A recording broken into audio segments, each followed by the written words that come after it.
আসসালামু আলাইকুম। সীমান্ত খুব গরম।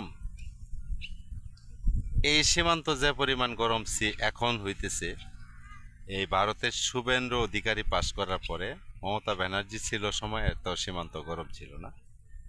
এই যে পাশেই এটা সীমান্ত লাস্ট বর্ডার, আমি যেখানে দাঁড়ায় আছি এটা একার জিরো পয়েন্টের পাশে।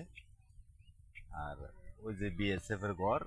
আর এইটাই হলো হজরত শাহ কামালের মাজার প্রাঙ্গণ। এখানে আমি দাঁড়ায় আছি, মাঝখান দিয়ে একটা খাল আছে, ওই যে শিমুল গাছটা দেখতেছেন ওটা তাদের অংশে, আর এই পাশে মনে হয় এটা বাংলাদেশের অংশে। আর আর এটা ওই পাশে হলো ইন্ডিয়া, একবারে কাছাকাছি দাঁড়ায় আছি। তো এই জন্য বলছিলাম আমার ভিডিওটা করার উদ্দেশ্য হলো শেখ হাসিনার সরকারের আমলে বাংলাদেশের জনগণ যে সুযোগ সুবিধা উন্নয়ন এবং চলাফেরার দিক দিয়ে যে মানে পাইছে, এটা অন্য কোনো সরকার দিতে পারবে কিনা এটা আমার একেবারেই সন্দেহ, মনে হয় পারবে না। আর এখন যেহেতু আমাদের সরকার এই শেখ হাসিনার ক্ষমতায় নাই, যার জন্য সীমান্তেও এখন আর ঠান্ডা নাই, সীমান্ত প্রচণ্ড গরম। ওই পাশে দেয়া ওই শুভেন্দ্র অধিকারী বলতেছে যদি নামাজ পড়তে হয় ইন্ডিয়া অথবা পাকিস্তান যাও। আসলে তারা তো ভিন্ন জাতির মানুষ, এটা তার ভাষায় সে বলতেই পারে, কিন্তু আমাদের ভাষা অনুযায়ী আমরা যে কাজটা করা দরকার সেটা আমরা করতেই পারি। আর এইখানে পরবর্তীতে আগে পরে সীমান্ত এত এই উত্তেজনা পুরো ছিল না, প্রায় সময় উত্তেজনা থাকে কিন্তু কম ছিল। এখনকার যে সীমান্তর পরবর্তী যে মানুষগুলো আছে সেগুলা মানে প্রতিদিনও, তো কালকে আমি এখানে আসার সময় দেখলাম যে মাইকিং করতেছে যে সীমান্তর পাশে গরু ছাগল এগুলা নিয়ে প্রবেশ করা যাবে না।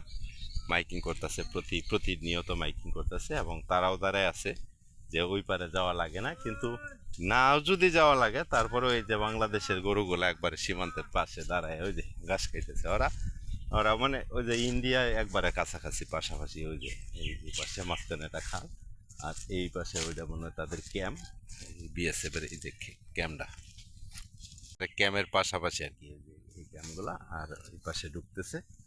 এটা একটা সাধারণ রাস্তা। এই রাস্তা তো আসলে পাকাকরণের বিষয় না, কারণ এখানে তো মানুষ নাই, বাড়িঘর নেই। এটা হজরত শাহ কামালের মাজার প্রাঙ্গণ দেখি, মাজার প্রাঙ্গণটা থাকার কারণে এখানে এদিকে মানুষগুলা চলাফেরা করে। আর একবারে কাছে ওই যে ওরা ওদের মতো ওরা চলাফেরা করতেছে। আর এই পাশে গরু এই যে করে ইন্ডিয়ার বর্ডার একবারে কাটাতারে বেড়া পর্যন্ত গিয়া চলতেছে। আর চেষ্টা করলাম একবারে সীমান্তর কাছাকাছি এসে দেখানোর জন্য এখানের মানুষের যে পেশা, এখান যে পেশারা এখানে বেশিরভাগই যে এই দেখতেছি যা এখানে ভুট্টা চাষটাই বেশি করা হয়। একবার এই যে ভুট্টা বলতে ভুট্টা।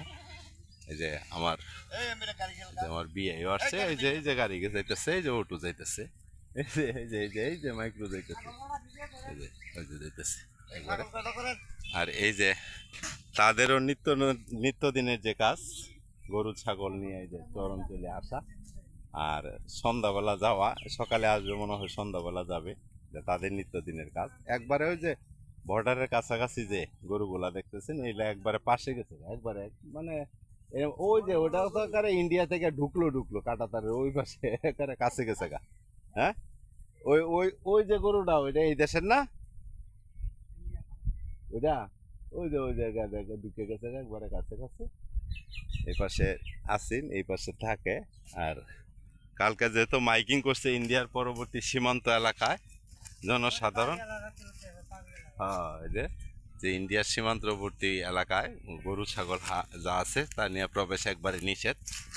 তে এখানে তারাও বসবাস করে, সকালবেলা আসে গরু টরু নিয়ে এখানে আসে। যেহেতু অনেক সাদা সাদা দেখে অনেকজনে প্রশ্ন করতে পারেন যে সাদাগুলা কি, এগুলা যে খাবারের জন্য প্লেট, যেহেতু শাহ কামালের মাজার। তো ভালো থাকবেন, সুস্থ থাকবেন, আল্লাহ হাফিজ।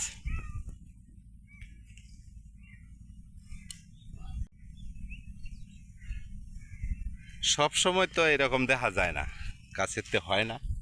ভাগ্যক্রমে আসা হইলো আর দেখা হইলো যে এই এত সুন্দর একটা দৃশ্য, আর এত সুন্দর একটা পরিবেশ।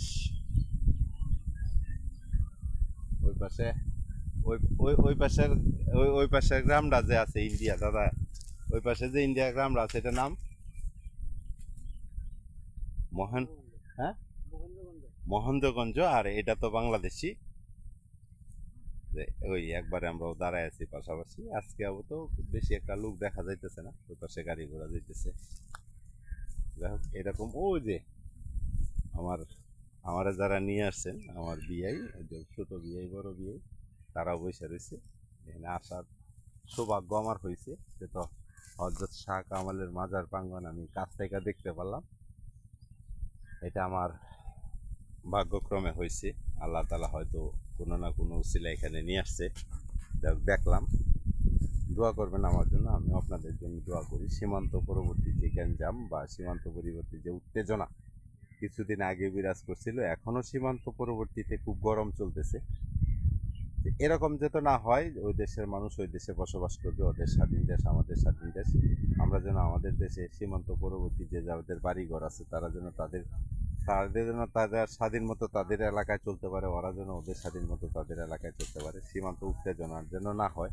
আমরা সব সময় এই আশাটা করব যে সীমান্ত যেন কোনো হত্যাযোগ্য বা উত্তেজনা না হয়। ভালো থাকবেন, সুস্থ থাকবেন, অবশ্যই পাশে থাকবেন। আসসালামু আলাইকুম রহমতুল্লাহ।